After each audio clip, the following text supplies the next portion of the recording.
Ассалаумағалейкум, жаңа видеомызға қош келдіңіздер. Бүгінгі видеомызда трейдингтің маңызды бөлігі болған, яғни сауда жасауға арналған XM брокер реал шотты қалай ашу керек,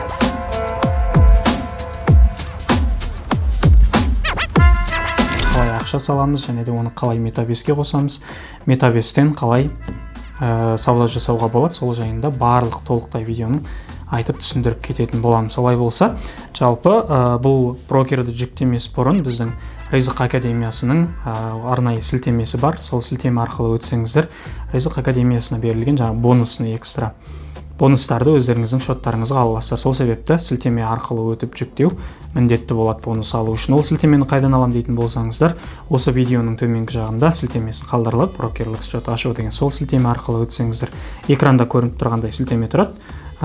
Осы сілтеме арқылы өтеміз. Өткеннен кейін өздеріңіздің браузерларыңыз Chrome немесе Safari кез келген біреумен өте беруге болады. Браузерға өтеміз. Осы жерден алғашқы жаңағы регистрацияларыңыздың процесі жалғасатын болады. Так, бірінші тұрған страна деп тұр, ол жерге мемлекеттеріңіз таңдайсыздар. Қазақстан, егер таңдалмай тұрған болса, ішіне кіріп, басқа мемлекет тұрса, осы жерге латин әріппен Қазақстан деп жазсаңыздар, мемлекеттеріңіз шығатын болады. Қазақстан таңдаймыз, сосын өздеріңіздің почтамызды енгіздік, ары қарай почта бөлімін, ары қарай пароль бөлімі. Бұл пароль бөлімі сіздерге жаңағы бұрынғы почталарыңыздық емес, өздеріңіздің осы брокерға тіркелген кездегі нови парольдеріңіз керек болады. Нови парольді енгізу керек болады. Қаласаңыздар, өздеріңіз бұрыннан қолданып жүрген парольдеріңізді енгізсеңіздер болады. Пароль енгізген кезде өзінің шарттары болады. Мына жерде минимум 10-нан 15 символ болу керек.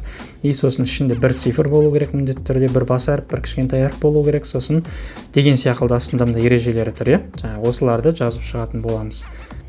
Парольдарыңыз қаласаңыздар сақтап қойсаңыздар болады. Сохранить пароль, ары қарай жаңағы почталарыңыз сәтті тіркелгендігін. Енді бұл процесті бізде жаңағы брокерға тіркелу почтамызда процесі осылай аяқталды. Почтамыз осылай браузер арқылы тіркелдік. Енді бізге жасау керек нәрсе сол тіркелген почтамызды растау керек болады. Ол үшін бізге жаңағы тіркелген почталарыңызға кірсеңіздер, XM-нан осылай почта келетін болады. Бұл почтаның ішіндегі подтвердить адрес почты деген осында өтсеңіздер, почталарыңызды растайтын боласыздар. Принять все.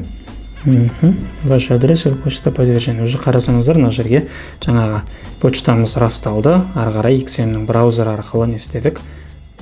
Приложениемізге уже тіркелдік. Шотымыздың тіркелгендігі көрініп тұр. Профиль бөліміне кірсеңіздер, жаңа почта арқылы. Енді әрине бұл сайтпен емес, негізі приложениемен қолданған өте ыңғайлы болады. Сол себепті біз App Store-дан немесе Google Play-дан өздеріңіз XM брокерін жүктеп алу керек болады. Бізде уже жүктеліп қойған. Ал таппай жатсаңыздар, App Store-ға кіріп, поиск бөліміне XM деп жазсаңыздар, бірінші тұрған осындай логотиппен брокеріміз шығатын болады. Осы брокерді не істейміз? Жүктеп аламыз. Жүктеп алғаннан кейін сол жүктелген брокерімізға өтеміз. Өтеміз, мына жерге жаңағы алғашында брокерларыңыз осылайынан шығады. Осы жерден бізде уже регистрация жасалып қойғандықтан бізге начаттан бастаудың қажеті жоқ. Бізге сразу мына войти деген бөлім арқылы жаңағы браузерға тіркелген почтамыз және пароліміз арқылы кіретін боламыз. Олай болса, почта бөліміне почтамыз жазамыз. Почтамызды пароль бөліміне жаңағы регистрация кезінде тіркелген кездегі жазған паролімізді осы жерге жазатын боламыз.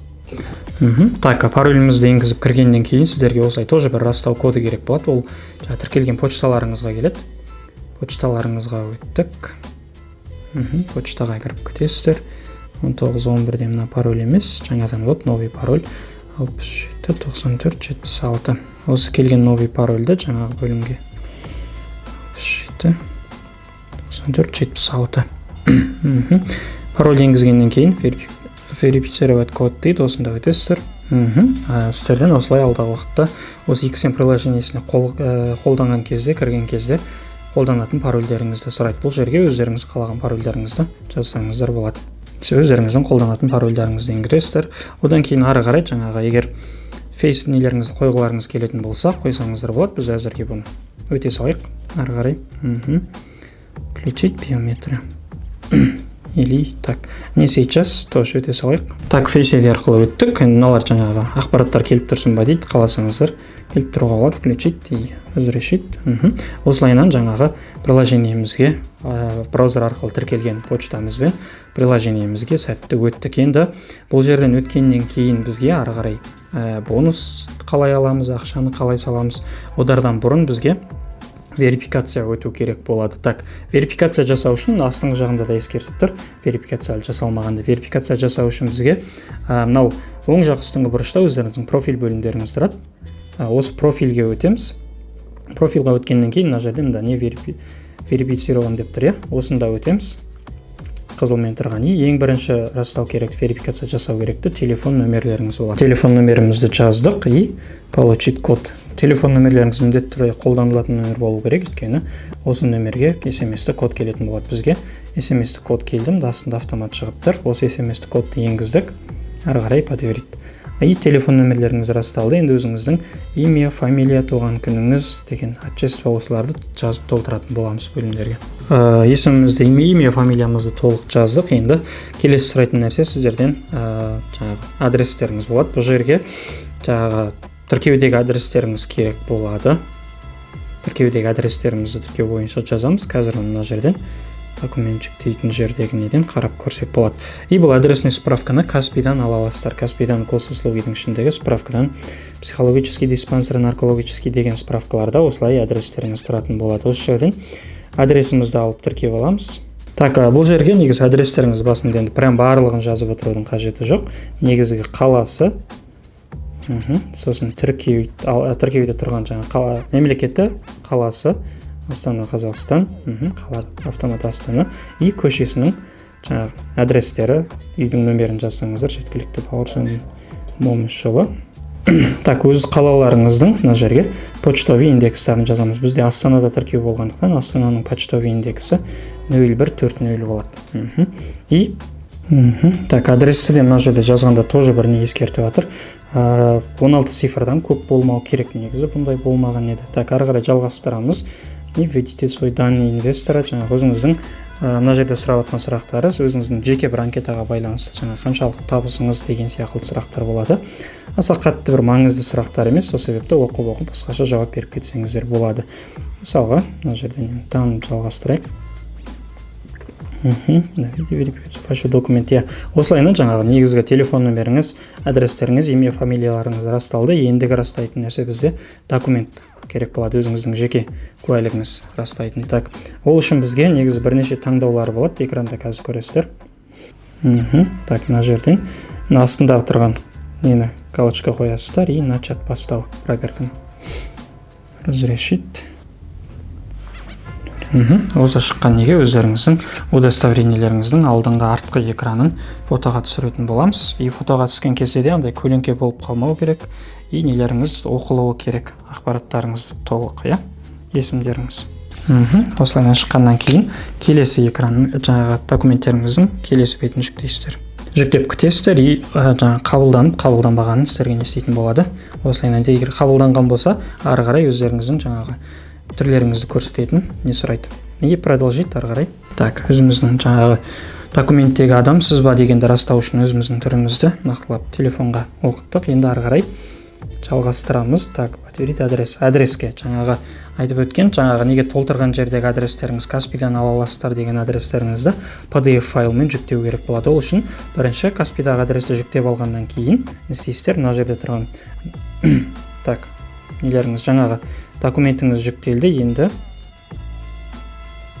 так, адресіне жүктелу керек болған, бірақ бұл сразу өтіп кетті. Так, мына жерде толық, все. Нелеріңіз уже толығымен жасалды. Шотымыз уже расталды. Енді бұл шотқа ақша салып, жаңағы сауда жасай беруге болады. И қазір біз бұл шотқа жаңағы Ризық академиясының сілтемесі арқылы өткендеріңіз үшін берілетін $100 бонусты қалай алу керек, соны толықтай көрсетіп кететін боламыз. Ол $100 бонусты алу үшін бізге алдымен депозит, жаңағы осы шотқа ақша салу керек болады. Олай болса, қалай ақша салу керек, сол жағын көрсетіп кетейік. Так, ақша салу үшін экрандарыңызда көрініп тұрған пополнить деген бөлім бар. И одан бұрын мынандай таппай жатсаңыздар, егер жаңағы бөлімді главныйға кіресіздер и главныйдан жаңағы бөлімге пополнитқа өтесіздер. Өткеннен кейін мына жерде әртүрлі жаңағы ақша салудың жолдары бар. Енді бізде жаңағы қазақстандық банктердің картасымен салатын болсаңыздар, кредит картты таңдаймыз. Кредит картты таңдадық. Осы жерге салғыңыз келетін сумманы саламыз. Біз қазір $100 салып көрсетеміз. Пополнить. Подтвердить. Осы жерге жаңағы сіздер өздеріңіздің салатын каспиларыңыздың данныйын реквизитін жазу керек болады. Бірінші тұрған бөлімге жаңағы салатын картаңыздың үстінде тұратын есіміңізді толтыру керек болады. Так, бізге каспиімізға растау коды келетін болады. 6 орынды, и сол цифрді мына жерге жазамыз.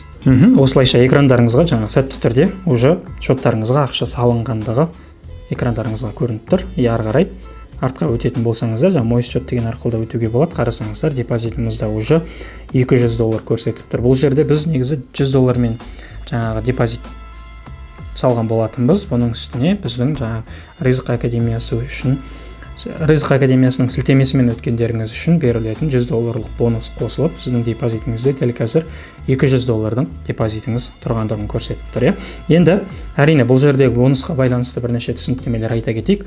Бұл бонус деген сөз, сіз бұл ақшаны шығарып ала алмайсыз. Бұл сізге жаңағы салған депозитіңізді үлкейтіп, үлкенірек депозитпен сауда жасауға көмектеседі. Ал бұл депозиттің үстінен тапқан пайдаларыңыз болса, өзіңіздің салған депозитіңізбен қосып шығарып ала аласыздар. Ал депозитке берілген $100 ақшаны салдым, сразу $200 қылып шығарып алам десеңіздер, ол өкінішке орай ондай мүмкіндік берілмеген. Жаңағы сауда жасау үшін, сауда жасағанда да үлкенірек депозитпен сауда жасау үшін осылайынан берілетін бонустық система болып табылады. Так, енді бұл шотымызды қалай ақша салу керектігін көрдік, қалай бонусты автоматтарда өзіне кіріп келетіндігін көрдік. Енді осы шотымызды сауда жасайтын MetaBase платформасына қалай қосамыз және ол жерден қалай сауда жасаймыз, соларға өтейік. Так, шотымызды қосып алдық, и тоже бізге келесі керекті приложение MetaBase, MetaTrader 5 деген приложение, экранда көріп тұрғандарыңыздай.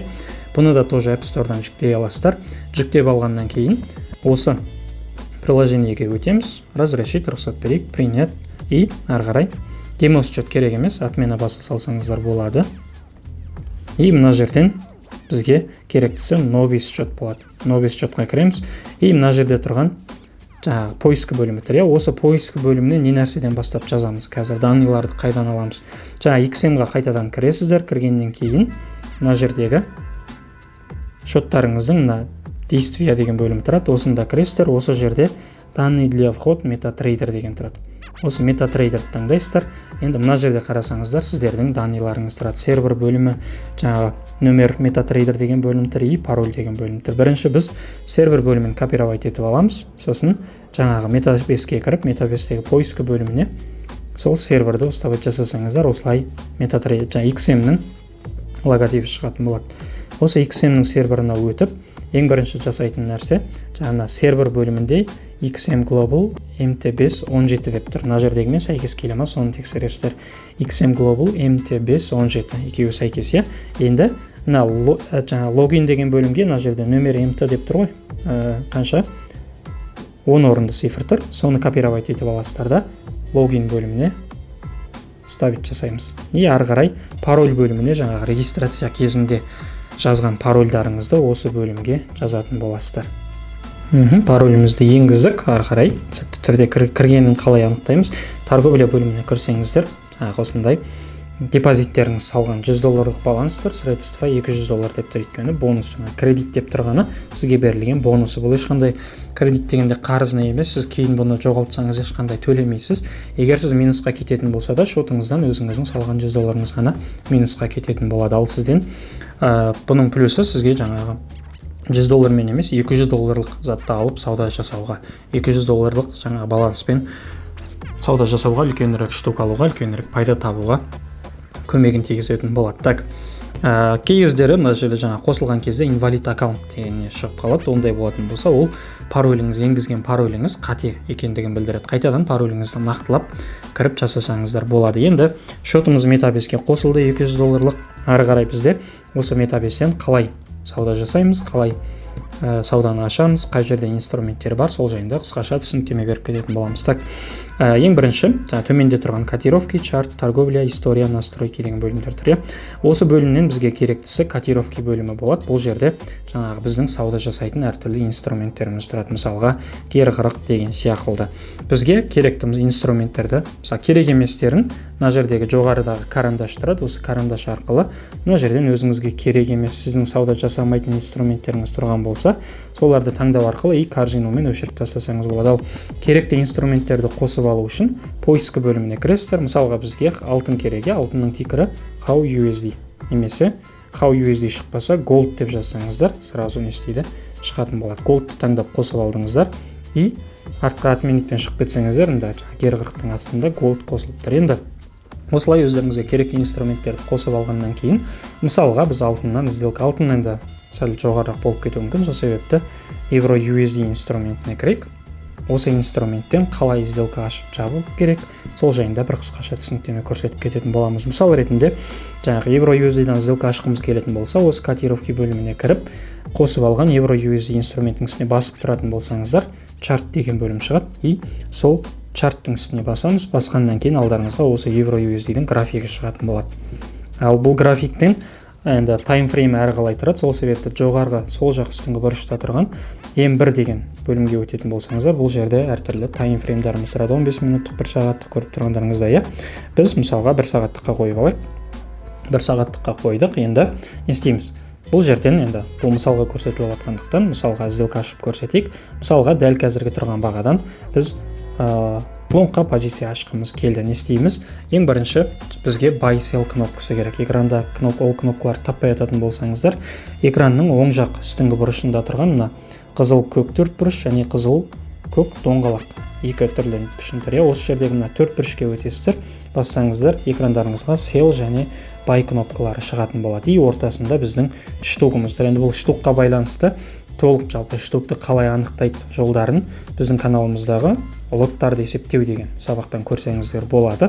Ал әзірге біз жаңағы сделканы ашып жабуды көрсететін боламыз. Бізге лонг позициясын ашу керек болды. Мысал ретінде, біз не істейміз? Жоғарыда тұрған buy деген кнопканы басамыз. Басқаннан кейін бұл шығатын экран сіздерге бір рет қана шығады. Алғаштар келген кезде, алғашқы сделка ашатын кезде астындағы я принимаю эти условия дегенді активировать етеміз да, ары қарай принят бастық. Енді әлі позициямыз ашылған жоқ бізде. Енді жаңағы buy деген кнопкаға басатын болсаңыздар, экрандарыңызға buy 0.01 штукпен ашылды деген мына жерде қызылмен көрініп тұр, минус 14 цент минуста болып тұр деген сделка көрінді. Енді бұны тіптен жаңа таппай жататын болсаңыздар, мына торговля бөліміне кірсеңіздер, вот жаңағы средстволарыңыздың астында ашылған позицияларыңыз осылай көрініп тұрады. Бізде 0.23 цент минус болып тұр екен, позицияңыз ашылды. Кейбір адамдар сразу жаңа мына жер көрмей бірнеше рет мына байға бас жіберетін болсаңыздар, ол кезде 2-3 сделка қатарынан ашылып кетеді. Соны жақсылап ескеру керек.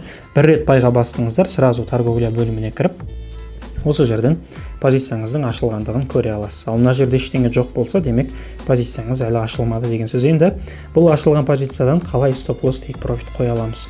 Сол жаңағы ашылған сделкаларыңызға Euro USD-дің үстінде графикке кірсеңіздер, ашылған позицияңыз экраныңызда тұрады, buy 0.1 штукпен 24 деп тұр. Осы бөлімнің үстіне бассаңыздар, экрандарыңыздың төменгі жағына стоп-лосс және take profit бөлімі шығады. Стоп-лоссты басасыздар, экранға көріп тұрғандарыңыздай стоп-лосстың қызыл сызықпен шықты, стоп-лосс жазуы, и осыны аласыздар да, жаңа қай жерге қойғыларыңыз келеді, сол жерге қолдарыңызбен қалаған жерлеріңізге қоясыздар. Take profit тоже солай, қалаған жерлеріңізге қоясыздар.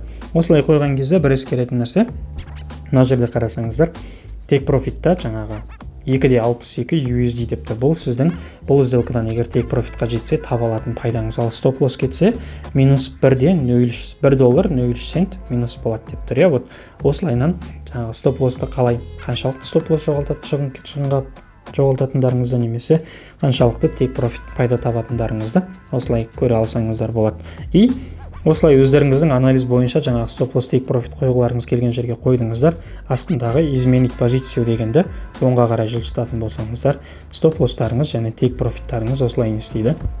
Автомат түрде сақталып қалатын болады. Енді бұл позицияны әрине take profit-қа жетсе take profit, стоп-лоссқа жетсе стоп-лосспен жабылады, бірақ та қаласаңыздар қолмен де жауып тастауға болады. Ол үшін жаңағы торговляға кіресіздер, и ашық тұрған позицияңызды таңдайсыз, жапқыңыз келген, и осы жерден закрыть позициямен жабамыз. Жапқаннан кейін сразу жабылып қалмайды. Мына жерде сары бөлімде тұрған закрыть с убытоком немесе закрыть с прибылом деп тұрады. Осыларды басу арқылы не істейміз? Позициямызды жауып тастасақ болады. И жабылған позицияларыңыз ары қарай история бөлімінде мына жерде тұр 0.25 цент минус болған екен. И осылайынан көре аласыздар. Толығымен брокерға қалай ақша салу керек, қалай тіркелу керек, қалай верификация өту керек, қалай метабеске қосу керек, метабестен қалай сауда ашу керек, барлық ақпараттарды осылай айтып кеттік. Так, барлық ақпараттарымыз айтылды. Видео ұнаған болса, видеоға лайк, комментария қалдыруды ұмытпаңыздар, және де каналымызға тіркелуді ұмытпаңыздар. Ары қарай осы сияқты трейдингтің пайдалы ақпараттарымен бөлісіп тұратын боламыз. Келесі видеода кездескенше.